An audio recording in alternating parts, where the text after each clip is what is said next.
87년 6월 29일 날, 87년 6월 29일이 다 아시다시피 그 민정당 전두환 정권 하에서 노태우 정의당 대표가 직선 개헌을 하겠다 이렇게 발표한 날인데, 그때까지 서울과 인천, 부천에서 굉장히 많은 시위가 있었죠. 그 시위 과정에 이제 서울에서 부천에 내려가서 부천역 앞에서 시위하는 과정에 제일 앞에 서 있는 어떤 어르신이 있었는데, 그분이 강희대 선생님이었어요. 그때 제가 이제 강희대 선생을 처음 뵙고, 부천의 어떤 이런저런 일들이 있을 때마다 강희대 선생님은 항상 제일 앞에 서 있었죠. 강희대 선생님을 뵌 첫날 1987년 6월 29일 날 시위를 하고 체류탄을 잔뜩 맞고 왔는데, 우리 큰 아이가 87년 629생입니다. 큰 딸이 생일날 그 체류탄을 맞고 병원에 산부인과를 갔는데, 어쨌든 옷에 묻고 그래 냄새가 많이 나가지고 지금까지도 아이도 얘기하고 엄마도 얘기하는 그런 일들이 있습니다. 강희대 선생님이 부천 YMCA 이사를 하고 있을 때 1990년대 초, 정확한 날짜는 기억 못 하겠고, 저도 이사, 그리고 이제 지역에 알만한 분들이 이사로 참여하고 있었고, 강희대 선생님과 또 한 분의 이사가 이제 이사장 후보로 올라와서 투표를 하게 됐는데, 강희대 선생님이 한 표 차로 낙선을 하게 돼서 굉장한 상처를 입었죠. 그 이유, 상처를 입은 이유는 그 욕심이 있어서가 아니고, 부이사장을 하고 있었는데, 보통 YMCA 관례에 따르면 부이사장이 다음 이사장을 하게 돼 있고, 뭐 그런 식으로 이제 추대를 하게 돼 있었는데, Y에서 이제 강희대 선생님을 좀 비토하는 입장에서 그렇게 됐다고 저희들은 생각하고, 강희대 선생님을 따르던 여러 명이 그 일을 계기로 Y와 소원하게 되고, 한 분, 두 분 이사해서 사퇴해서 나오게 돼, 그런 결과를 초래하게 된 일이 있었습니다. 강희대 선생님이 어느 날 위독하다는 이야기를 듣고, 그 시흥의 신천연합병원 양요한 박사님, 그분도 이제 부천에서 잠깐 활동하다가 시흥에 가서 시흥 환경운동연합을 만들고 했던 분인데, 양요한 박사님이 계신 신천연합병원에서 수술을 하게 됐고, 간단한 수술이라고 알고 들어갔는데, 그때 굉장히 위독하다는 연락을 받고 제가 낮에 갔었죠. 그런데 이미 이제 사망을 하셨고, 그분의 장례를 치르는 과정에서 가족들과 함께, 사실은 지금 지역사회에서 뭐 그런 어른이 계셔서 장례를 치르면 그 산에까지 가서 장례를 치르고 다시 뭐 와서 뒤풀이하고 이런 과정들은 거의 없어졌는데, 그때만 해도 우리 지역에 존경하는 이제 강희대 선생님을 보기 위해서 청년들과 우리 활동가들이 버스에 탑승해서 그 지금 묘지가 있는 저 양평 쪽으로 가서 하고, 저녁에 이제 부천에 왔는데 유족들이 그 200만 원인가 이 돈을 주셔가지고 갔다 온 사람들이 고생했으니 뒤에 저녁이나 먹고 뒤풀이하고 가라.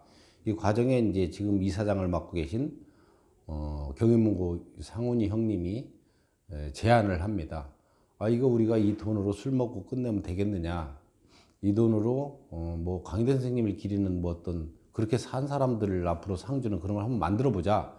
이런 제안에 흔쾌하게 그 강희대 선생님을 좋아하던 박동래 선생도 계셨고, 그래서 즉석에서 그 경인문고 이상훈 형님이 내가 1,000만 원 낼게 이랬고, 그 박동래 이사장이 1,000만 원, 또 우리 존경하는 정인조 장로님께서 1,000만 원, 또 풀무원 유경재단의 그 원혜영 의원님에서 1,000만 원, 강영석 원장님, 그리고 우리 영담 스님 이렇게 1,000만 원씩 내서 즉석에서 한 6천 정도 모이게 되고, 뭐 저도 200만 원 없는 돈에, 그때로 치면 지금으로 치면 2천만 원이에요.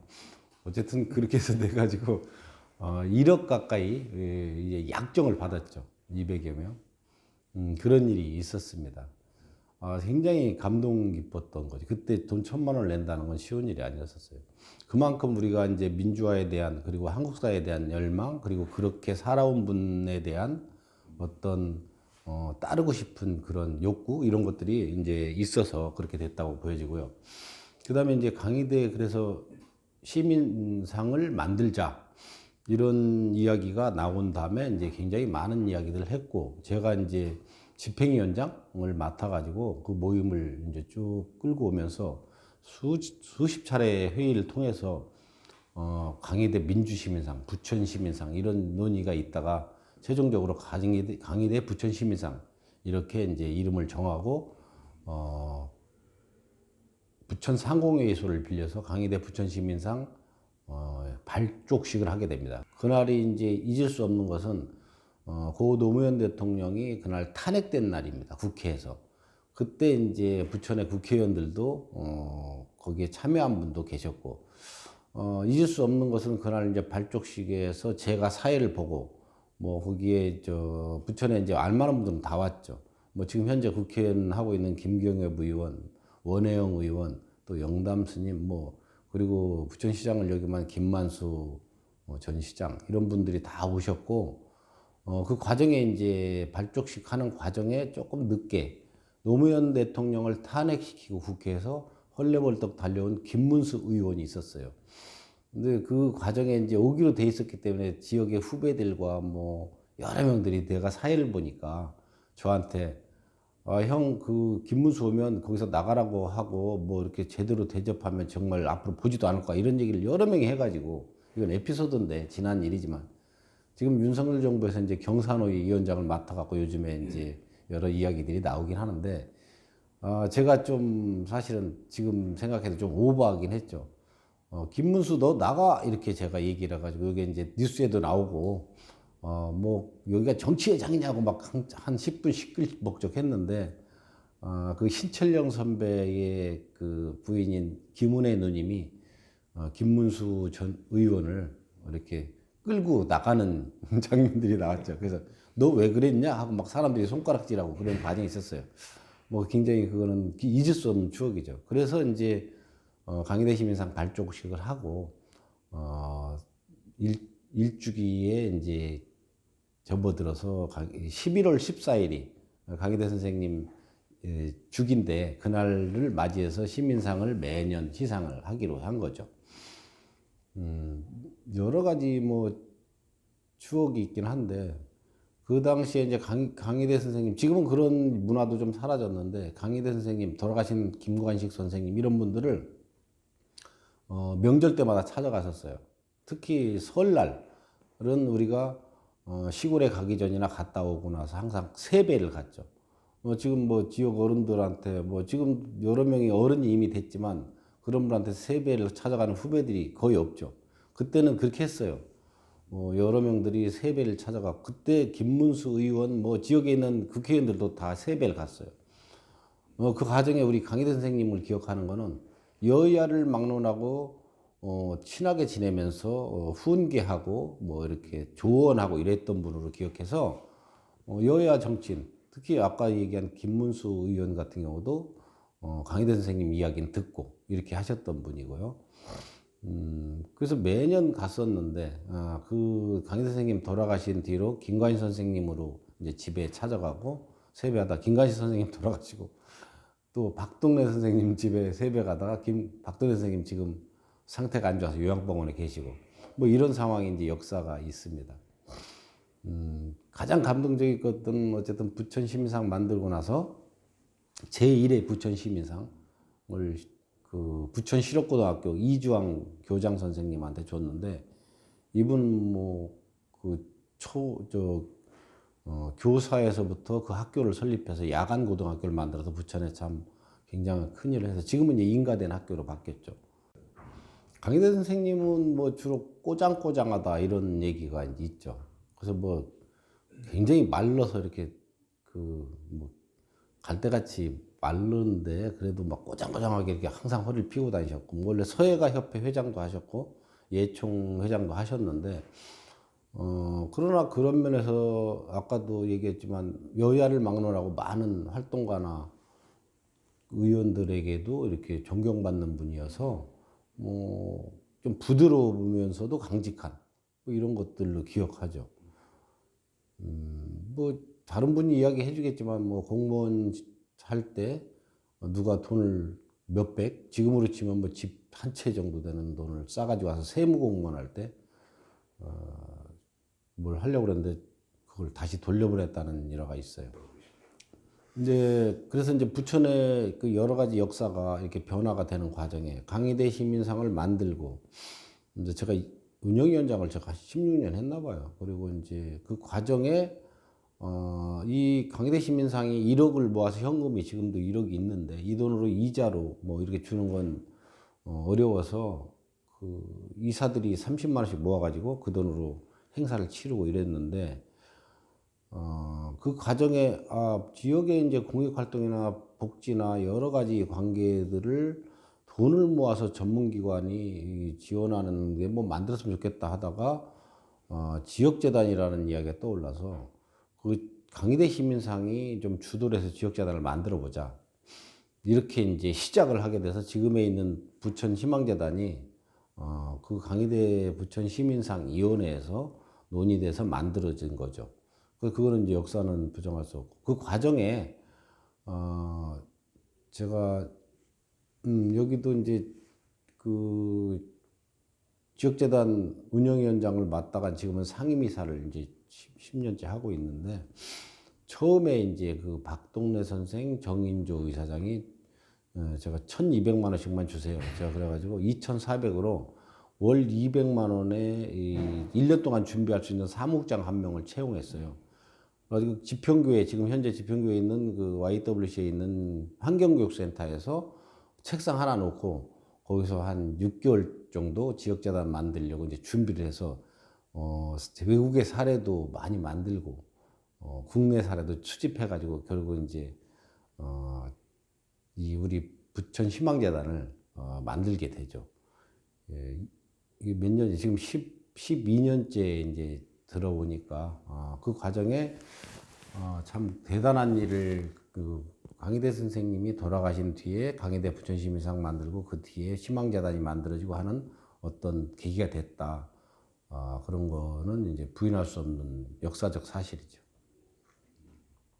뭐 강희대 선생님의 정신을 부천의 지역에 오랫동안 남기고 그렇게 그 목적문에도 나왔죠. 그거 제가 쓴 건데 뭐 민주적 시민을 길러내고 깨어있는 사람들을 만들어내고 이렇게 활동 뭐랄까 행동하는 그런 양심들을 만들어내는 사람들 하자 이런 취지로 만들었기 때문에 저는 뭐 시민상이 좀 지속적으로 오랫동안 후배들한테 갔으면 좋겠고 지금 뭐 강희대 선생님을 기억하는 사람이 얼마나 되겠어요. 우리가 이제 몇 명 없는데 그럼에도 불구하고 뭐 여러 사람들은 그냥 부천시민상 강희대라는 이름을 없애고 이렇게 하지 않는데 저는 그거는 뭐 동의하기는 어렵고 그런 정신을 오래 살려서 지금 큰 돈은 없지만 제가 주장한 건 뭐 그냥 연 1,000만 원씩 쓰자. 그래갖고 1억을 10년 안에 다 쓰자.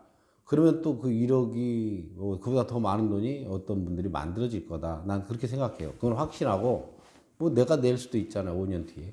그래서 이런 돈을 그냥 이자로 해서 뭐 이렇게 한 500만 원 상금 주는 게 아니고 연 1,000만 원씩 그냥 원금을 까면서 좀 더 훌륭하고 좋은 일을 그런 가치를 지향하는 강희대 부천시민상으로 나도록 하자. 그런 게 이제 제 생각인데, 뭐 지금 이제 꾸려진 이사들과 운영위원들이 잘 논의해서 좋은 방향으로 가면